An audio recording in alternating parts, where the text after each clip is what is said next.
Hey everyone, it's Dale here, and today we're going to take a step back a bit because everything we're going to be talking about is stuff we've either already covered or stuff that has been mentioned.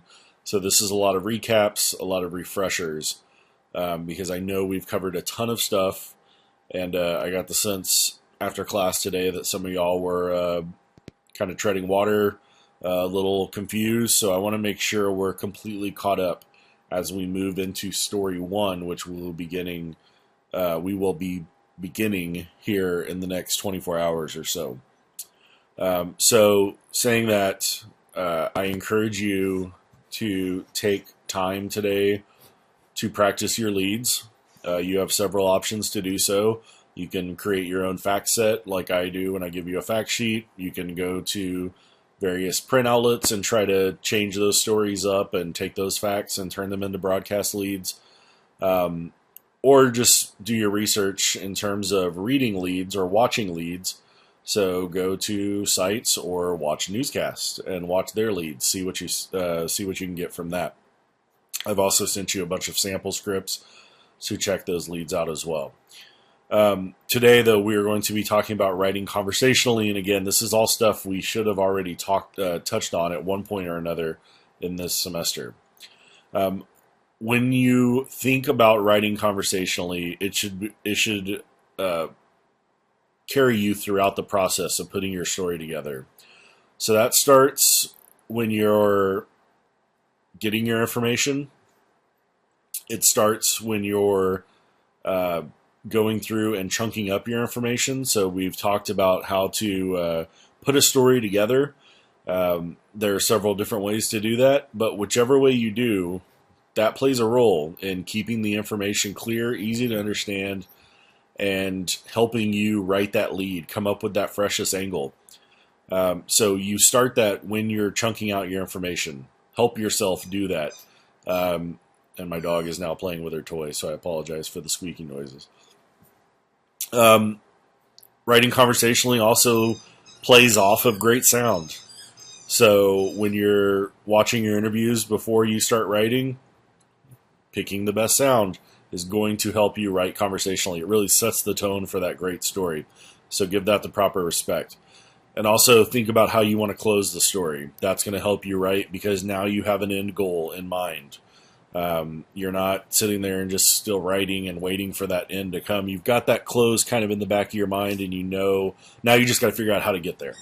And so that will all help when you're trying to write conversationally. We also pick our words very wisely. We use short, simple sentences. We are not here to impress anyone with our vocabulary or our ability to read a thesaurus or a dictionary. Don't forget we use say or says instead of said, proclaimed, exclaimed, stated, giggled, laughed, all those other attribution words that you can think of. Say or says, that's it. And then please don't ever use cliches. You're going to be tempted, I promise, but please don't. Just please leave those cliches. Not just the 3 on your screen. There are a million cliches out there, and you see them all the time on TV news. So definitely avoid the 3 on your screen, but avoid all cliches and never, ever, ever use that word blaze in a story. Please, I beg of you. We've talked a little bit about introductory clauses in scripts, and I have an example right there. Because we don't talk that way, we write differently. Technically, that's a correct sentence. Because we don't talk that way is a introductory clause. But that's not how we talk. When you read it aloud, it doesn't make sense. Because we don't talk that way, we write differently, right? We write differently because we don't talk that way. Now that makes sense to the ear. So keep that in mind when you're reading your scripts. You have to read these scripts aloud. Make sure the stuff you're saying makes sense to the ear. So always keep that in mind. Don't forget with names and titles, everyone must have a title on first reference. Everyone. Well, 99.9% of people, you don't have to say, pop singer Madonna or pop singer Beyonce. I think we all kind of know who they are. But Police Chief Bill McManus, Texas State student Jill Smith, Texas State President Denise Trouth, Texas State Professor Dale Blasingame. The rest of us, the non-Oprah Winfreys of the world, we all need titles.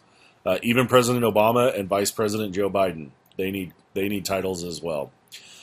So what's the rule regarding non-famous names in a lead? We've talked about this. Do we include them in a broadcast lead? Non-famous names? Hopefully you answered no, because we avoid them. So here are a couple of examples of leads. Former Texas State football player is about to see his biggest dream come true. Perfectly good lead. We don't name the player in the lead. That will come in the supporting sentences to come after it. But we don't name him because you're probably not going to recognize him even if we did name him. The city of Austin wants a Riverwalk just like San Antonio's, but a community activist there says it's a horrible idea. We don't name the community activist. Chances are you do not know who that community activist is, so we're not going to waste time in the lead bogging it down by saying a non-famous name in the lead. And finally, what's the rule regarding famous names? Is it okay to just use a first name for some people in broadcasts? Is it okay to ever leave the first name out? So hopefully you said yes, because top political people, and I say this meaning the exact top people. So President Obama, I should say Governor Abbott, sorry, I forgot to change this. Those two, you don't need their first names. So President Obama, Governor Abbott, okay? Vice President Joe Biden, you would still say his name.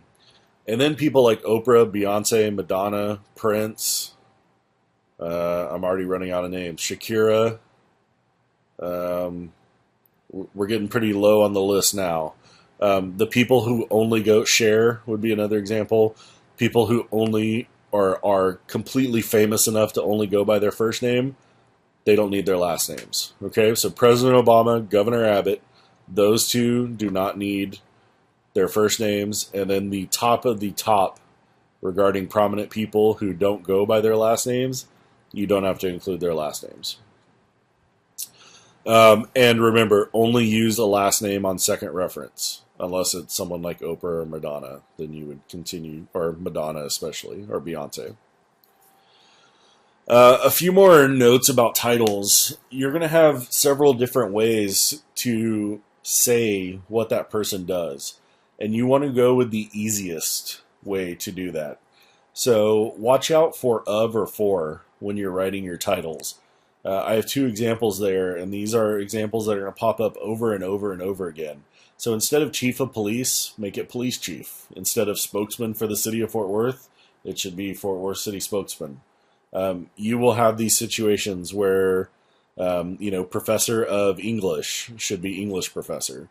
So always look for those of and for titles and switch those to make them easier to say and easier to understand. And also, one last note about titles with broadcast. There are going to be some people you talk to who have incredibly, incredibly long titles. I have one example there. Valero's Executive Vice President of Corporate Development. He's a Valero executive, okay? So just say Valero executive. We don't want to bog our stories down unless that title is completely relevant to the story, where that is, if it's the Vice President of Corporate Development's office that is under investigation, then yes, you would need to say that he or she is the Executive Vice President of Corporate Development. Otherwise, Valero executive, and move on with the story. Quick reminder, where does attribution go in a broadcast sentence? Hopefully you said at the beginning. Attribution always goes at the beginning of a broadcast sentence. So we do that for a specific reason, because you need to know who it is that is saying that information. So Clark says he's against the proposals. He doesn't want Austin to look like a copycat. President Obama says the attacks in Syria have gone too far, blah, blah, blah. Attribution goes at the beginning of a broadcast sentence. And now let's think back to 1313. Why do we use attribution? Very important to our story, to our stories. There are many reasons why we use attribution. Just a few of those. It clarifies where you got your information. That's a big one. People want to know where you got your information. What are your sources? Gives credibility to your story. So if you're doing a story on, again, Texas State football, and all you interviewed was Texas State baseball players, and you're attributing it to them, that's not going to make sense, right? You've lost that. You've got a major disconnect now with the audience. They're not going to put much credibility to your story if that's the case. And when you're dealing with blame or opinion, you must always use attribution. Most of the time, this is going to involve attributing information to firefighters, police, detectives, investigators, prosecutors, indictments, stuff like that. Always have to say where you're getting that information. That is incredibly important. You need to be thinking about that involving story one, because a lot of you are probably going to be mentioning blame at some point. Make sure you are giving proper attribution for where that blame is coming. I'm sorry, I just confused my two classes. You're not doing story one about the chicken trucks because you've already done that. This is the hard part of teaching 1313 and 3306 at the same time. Anyways, those points still make sense. Attribution clarifies where you got your information, gives credibility to your story, and you must always use attribution when dealing with blame or opinion. That still matters for broadcast. Okay? Police say, going back to the chicken truck story, if you had that one for 1313, since I already mentioned it, police say the driver made an illegal left-hand turn. You can't just say the driver made an illegal left-hand turn. Okay? Sorry for that little sidetrack. Hopefully you remember the chicken truck story from 1313. Always clarify the location of your story in the lead. This doesn't mean you have to get super specific. I don't want addresses. I don't want, intersections might work. But it does help a story. It helps clarify a story. It helps make it easier to understand. If your lead was one man is dead and another's in jail after a shootout at a bar, we have no idea where that's happening. It could be here in San Marcos, could be in New Braunfels, could be in Austin, could be in New York City, could be in Tokyo for all we know. Okay? So putting a very brief explanation, one man is dead and another in jail after a shootout at a bar on the west side. Anytime you hear descriptors like that, it's automatically assumed that means of the city you are broadcasting from. So that would be on San Marcos' west side. Okay? So again, I don't want, after a shootout at a bar on, 14324 Magnolia Street, I don't need that. Just give me a little bit of an explanation. An elementary school student about to see his wish come true. He's going to line up with the big boys on the football field. Again, that's a pretty good lead, but we have no idea where that's happening. We care more when we know it's local. Remember, proximity matters.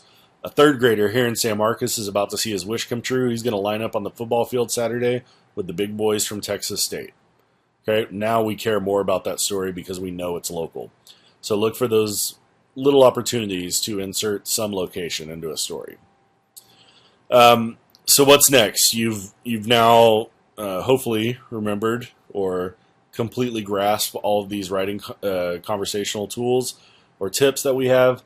The best advice I can give you is to always, I could keep always on the screen all the way down. Always read your story aloud. You're going to catch things. You're going to catch clunky writing. You're going to catch non-conversational writing. You're going to catch writing that made sense when you wrote it, but it doesn't make sense when you say it. You're going to find holes in your story. Read your stories aloud. Plus, you have to do that just to time them anyway. So always read your stories aloud. I expect to hear people reading their stories aloud in class when we have class assignments. Okay? Just get over the weirdness. Do it. Some of you may want to record your story. Excuse me. Record your story and listen back. You can start working on your voice, on your narration at that point. Again, reading your story aloud will find hang-ups in your story. Find somebody you trust who will give you honest feedback and ask them questions like, did it make sense? Do you have any questions? So now you've just heard this story for the first time. What do you want to know after I just read that story to you? Because if they want to know, chances are you might need to include that information in the story, especially if it's really important. Was the story clunky? Was it conversational? Did it sound like I was reading a newspaper article to you? These are all questions to ask somebody who you value their feedback. I guarantee it will help you be a better writer, especially a better broadcast writer, because this isn't natural, and I understand that. So once we get through the story one process, that's typically when people tend to get it and the light bulb